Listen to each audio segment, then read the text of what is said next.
Dear viewers, आज का जो हमारा टॉपिक है that is democracy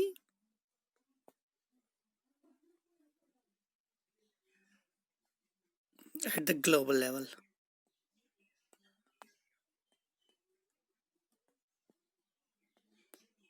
democracy at the global level. So we are discussing today. आज हम बात करेंगे जमहूरियत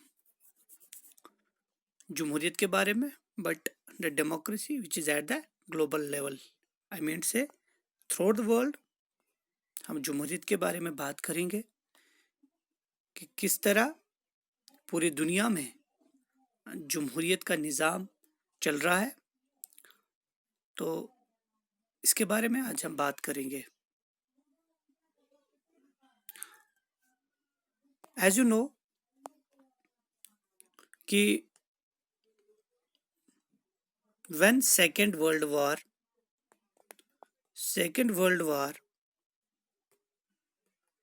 came to end, जब दूसरी आलमगीर जंग खत्म हो गई थी, so it was the year 1945।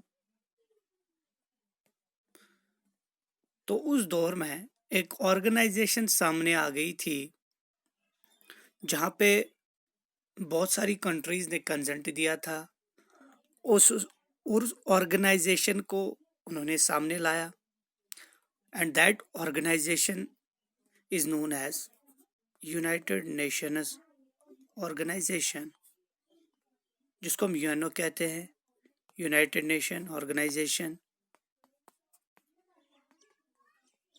तो ये ऑर्गेनाइजेशन बहुत सारे मेंबर स्टेट्स एक दूसरे के साथ मिलके उन्होंने ये ऑर्गेनाइजेशन स्टार्ट की थी, और इस ऑर्गेनाइजेशन का मकसद था to bring the global peace. हम किस तरह से through the globe, through the world हम अमन लाएंगे और किस तरह से एक जमहूरी निज़ाम कायम करेंगे। और जहाँ तक इस यूनाइटेड नेशंस का ताल्लुक है, यूएनओ का ताल्लुक है, तो presently there are almost 193 member states to this organization। इस वक्त तकरीबन 193 मेंबर स्टेट्स है इस ऑर्गेनाइजेशन के, जिसको हम कहते हैं यूनाइटेड नेशन ऑर्गेनाइजेशन। तो जहां तक जमहूरियत की बात है, ग्लोबली जब हम जमहूरियत की बात करेंगे तो हर कंट्री जो है, every country is having its own form of government. तो हर कंट्री की अपनी अपनी गवर्नमेंट है। कोई एक मुल्क की गवर्नमेंट जो है वो पूरे ग्लोब पे रूल या रन नहीं कर सकती है। यानी हर एक मुल्क की अपनी अपनी गवर्नमेंट है, वेदर दैट इज डेमोक्रेटिक और नॉन डेमोक्रेटिक। बट जहां तक ग्लोबल डेमोक्रेसी की बात है, तो कोई ऐसी कंट्री नहीं है जो कि पूरे ग्लोब में अपनी जमहूरियत या अपनी जमहूरी निज़ाम को खड़ा कर सकती है। हर कंट्री की अपनी अपनी एक गवर्नमेंट है, तो हर कंट्री अपने लॉज बनाती है, अपने रेगुलेशंस बनाती है। वो लॉज और रेगुलेशंस जो वो बनाते हैं वो एक पर्टिकुलर कंट्री के लिए होते हैं। That is not uniform for every country through out the globe. So these rules and regulations or conventions, laws that they formulate, they run that particular country only. So these rules and regulations are not applicable throughout the world। एक बात। तो दूसरी बात यह है कि पूरी दुनिया में, पूरे वर्ल्ड में कोई एक सिंगल गवर्नमेंट नहीं है। पूरे वर्ल्ड में कोई एक सिंगल गवर्नमेंट नहीं है। There is not a single world government, but there are many institutions in the world that perform partially the functions of such a government। यानी पूरे दुनिया में कोई एक सिंगल गवर्नमेंट नहीं है, लेकिन कुछ ऐसे इंस्टीट्यूशंस बनाए गए, फॉर्मुलेट किए गए फ्रॉम टाइम टू टाइम, जो पार्शली फंक्शन करते हैं as a government, but these organizations cannot command countries and citizens in a way a government can. तो ये जो organization from time to time formulate किए गए, बनाए गए, तो ये ऑर्गेनाइजेशन किसी एक कंट्री को कमांड या रूल ऐसे नहीं कर सकते हैं जैसे एक डेमोक्रेटिक गवर्नमेंट कर सकती है, लेकिन ये कुछ रूल्स बना सकते हैं that can put limits on what government can do. तो ये कुछ रूल्स ऐसे बना सकते हैं ताकि उनकी एक्शंस उन गवर्नमेंट्स की फंक्शंस को लिमिट कर सकते हैं। तो कुछ ऐसे organizations from time to time सामने आ गए। तो जहां तक एक ऐसी ऑर्गेनाइजेशन जो आफ्टर सेकेंड वर्ल्ड वॉर 1945 में बनी, उसको हम कहते हैं यूनाइटेड नेशंस।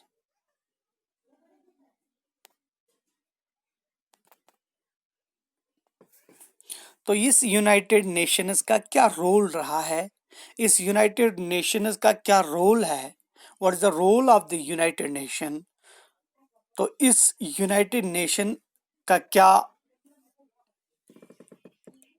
फंक्शन आज तक रहा है, तो उसके बारे में हम बात करेंगे।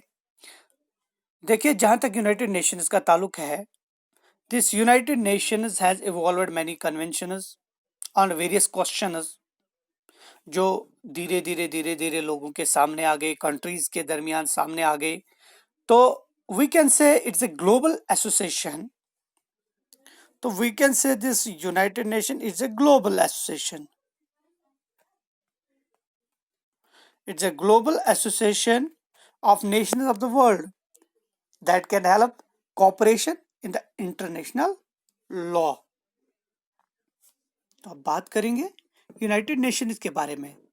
देखिए, एक कंट्री में अगर कोई डिस्प्यूट होता है या कोई मसला होता है, तो उस कंट्री की जो पर्टिकुलर गवर्नमेंट होती है, उसका रोल बनता है कि वो उस सिचुएशन में कैसे उस सिचुएशन से मेट आउट कर सकते हैं या कैसे रूल्स एंड रेगुलेशंस फॉर्मुलेट कर सकते हैं, सो दैट कंफ्यूजन क्योस और कोई ऐसा कोई मसला होगा तो उस मसले में वो कैसे उस मसले से निपट लेंगे। But the question is, if there is any dispute between the two countries or two member states,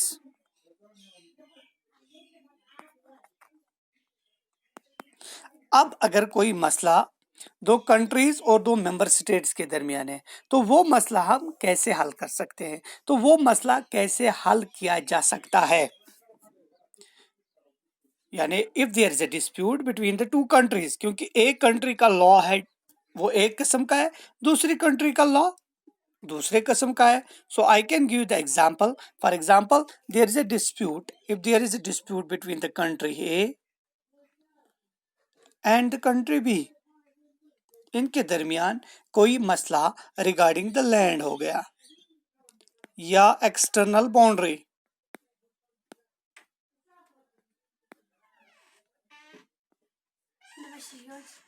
external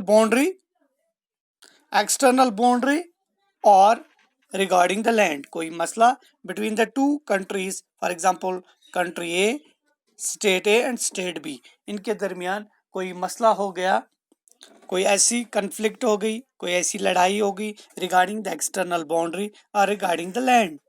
for example, country A claim करती है this land is ours, country B claim करती है this land is ours. Now the question is, country A का जो law है that is different with the countries B, इसका law जो होगा वो डिफरेंट होगा बी से। अब कौन सा लॉ इस लैंड पे गवर्न करेगा, कौन सा लॉ इस एक्सटर्नल बाउंड्री पे गवर्न करेगा? सो this is a matter of concern. तो जब ये मसला सामने आता है, तो इस संबंध में एक ऐसी ऑर्गेनाइजेशन जिसको मैंने अभी कहा यूनाइटेड नेशंस जिसको हम कहते हैं, that United Nation came to the forefront.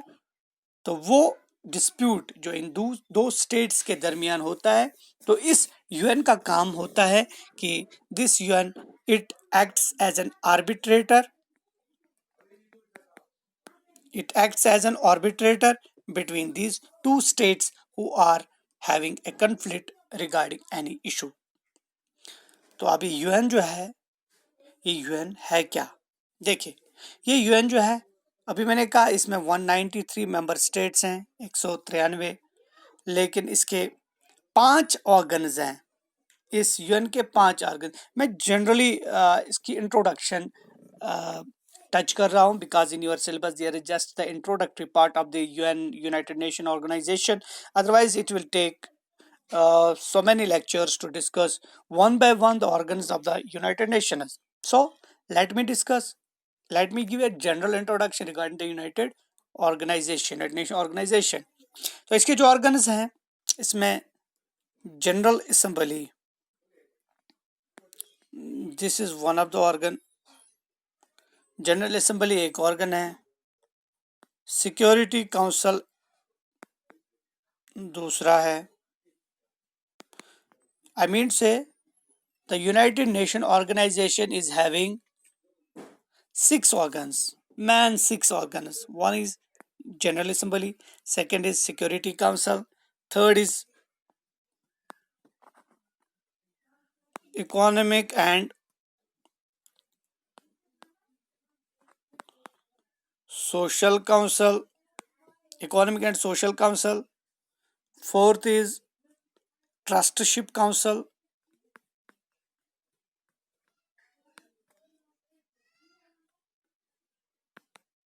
fifth is the ICJ, International Court of Justice. This is called as International Court of Justice, and last is UN Secretariat.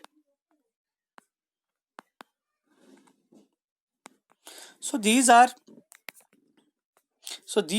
the 6 organs of the United Nations. So I will just touch few organs of the for example, there is General Assembly. The General Assembly is having a chief administrative officer, and there is Security Council. It means that this is again the important organ of the state, this United Nation, and this Security Council जो है, ये Security Council responsible होता है for maintaining peace and security among the countries, for maintaining peace and security. So this Security Council is responsible for maintaining peace and security among the countries, कि अगर दो countries के दरमियान कोई dispute होता है तो सिक्योरिटी काउंसिल सामने आता है, तो वो डिस्प्यूट जो इनके दरमियान होता है उसको ख़त्म करने के लिए ये सिक्योरिटी काउंसिल का काम होता है। So this security council acts as an arbitrator between the two countries. So if there is any dispute between the two countries, Security Council brings out the peace and security among these countries.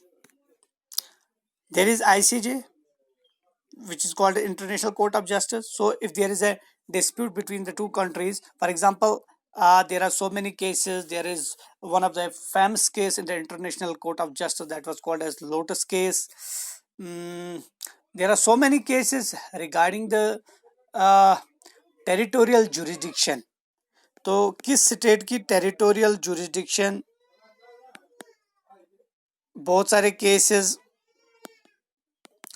Cases ICJ के पास पहुंच जाते हैं। तो ऐसा ही एक case है जिसको हम लोड्स केस भी कहते हैं। This was regarding the distance of a state in the sea. तो territorial jurisdiction of the state in the sea, एक सी में कितनी डिस्टेंस टेरिटोरियल जुरिस्डिक्शन एक स्टेट की होती है। फॉर एग्जांपल लैंड में तो आपकी अगर कहीं पे लैंड होता है तो वहीं पे आपके जुरिडिक्शन जो होती है दैट इज वेरी इजी। लेकिन समंदर में अगर किसी स्टेट की जुरिडिक्शन को नापना होगा कि स्टेट की जुरिडिक्शन कहाँ तक है, that is a very difficult question.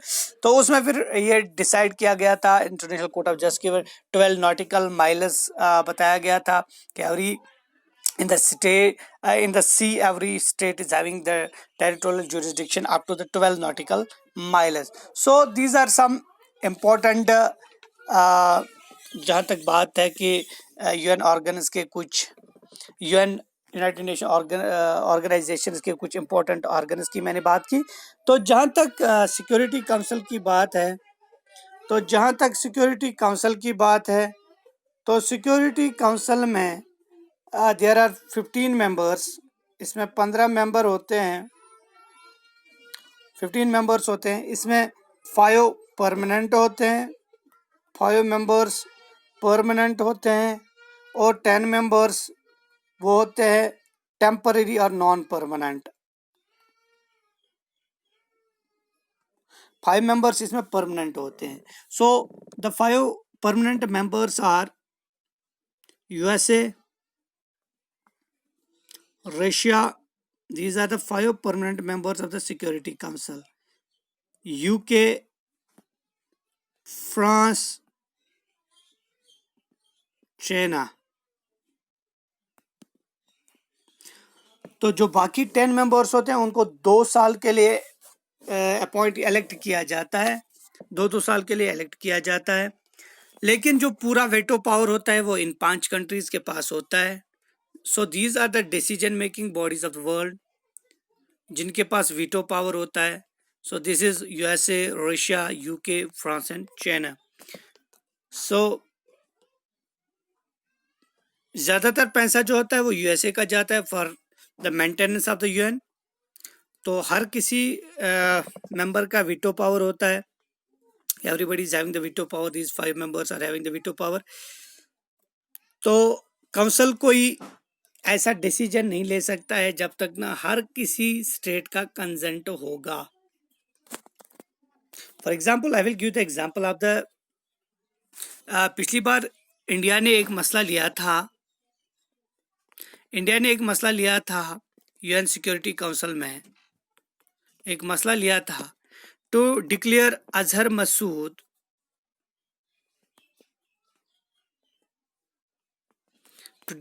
Masood as a global terrorist. ये मसला इंडिया ने यूएन सिक्योरिटी काउंसिल में यानी अपनी अर्जी दायर की to declare Azhar Masood as a global terrorist. सब कंट्रीज ने कंसेंट किया, यूएसए ने भी कंसेंट किया, रशिया ने, यूके ने, फ्रांस ने, except one country that is China. तो चाइना ने अपना वीटो नहीं दिया, इसने अपना कंसेंट नहीं दिया। तो हुआ क्या, द एप्लीकेशन जो उन्होंने मूव की थी, द डिसीजन जो उन्होंने लिया था, that become a flop show. तो ये डिसीजन नहीं चला। क्यों नहीं चला? क्योंकि एक कंट्री ने जो कि चाइना है अपना वीटो नहीं दिया। सो इट्स इम्पोर्टेंट कि हर कोई कंट्री जो है वो अपना अपना वीटो जो है जब उसका वीटो आ जाएगा तब ही कोई डिसीजन लिया जा सकता है। So the veto of the every permanent member is compulsory to take a decision in the Security Council. कोई भी मसला इंटरनेशनली कोई भी मसला होगा तो उस मसले को निपटने के लिए every member should give his every permanent member should give his consent.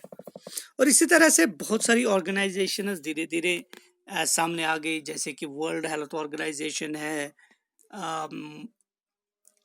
ILO international labour organisation है। तो बहुत सारी ऑर्गेनाइजेशन धीरे धीरे सामने आ गई to perform certain functions globally उनका कुछ काम है, ग्लोबली उनकी कुछ फंक्शन है। तो ऐसी एक ऑर्गेनाइजेशन जिसको हम कहते हैं इंटरनेशनल मॉनेटरी फंड, जिसको हम कहते हैं IMF। तो इस IMF का काम है, इंटरनेशनल मॉनेटरी फंड का क्या काम है, ये उधार देते हैं, लोन देते हैं जिस कंट्री को जरूरत होती है। तो जिस इंटरनेशनल मॉनेटरी फंड ऑर्गेनाइजेशन जो है, जिसको हम IMF कहते हैं, it provide loans to the member states who are in dire need of that money.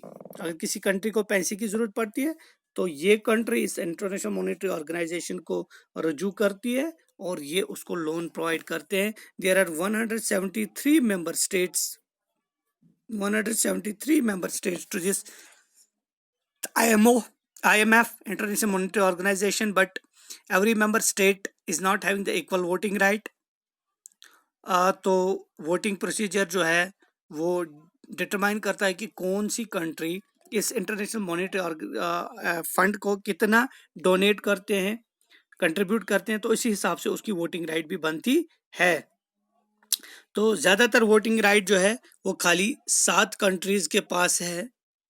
तो maximum nearly half of the voting right is having only with that rests with the 7 countries, that is US, that is Japan, that is France, that is UK, that is Saudi Arabia, that is China, and that is Russia. So these are the 7 countries who are having nearly half of the voting right in the International Monetary Organization. तो बाकी जो 166 रहते हैं, 166, they are having a little say in this organization to take the decision. और इसी तरह से world bank is having a similar system of voting. World bank का जो प्रेसिडेंट होता है, he has always been a citizen of the USA, conventionally nominated by the Treasury Secretary or Finance Ministry of the US government. So we can say कि global institutions जो होते हैं, if these institutions are not democratic or they're at least becoming more democratic than before, in fact, while nations are becoming more democratic, then these institutions, they become less democratic. तो ऐसा क्या है कि globally जब हम बात करेंगे तो these ऑर्गेनाइजेशन जो हैं, इनकी ये जो ऑर्गेनाइजेशन, यूनाइटेड नेशन ऑर्गेनाइजेशन जो हैं, तो इनका उतना से नहीं है। I can say if we take example of the International Court of Justice, so international court of justice just is an arbitrator between the two countries. When there is a dispute between the two countries, it just acts as an arbitrator. अगर इस international court of justice का फैसला आता है तो if that decision is not binding on both the countries, तो कोई decision इसका आता है, that decision is not binding. तो इंटरनेशनल कोर्ट ऑफ जस्टिस का कोई मसला जब डिसीजन आता है, that decision is not binding on both the countries. अगर कोई कंट्री इस डिसीजन को एप्लीकेबल करना चाहती है तो वो कर सकती है, अगर कोई कंट्री नहीं चाहती है, so this is not binding on that country, तो वो उस डिसीजन को लागू नहीं कर सकते। So we can say that कि ये जितने भी ऑर्गेनाइजेशंस हैं, they however try to perform their functions to make it in a democratic sense. However, to what extent they became successful is a matter of concern. So this is all about the democracy at the global level. Thank you very much.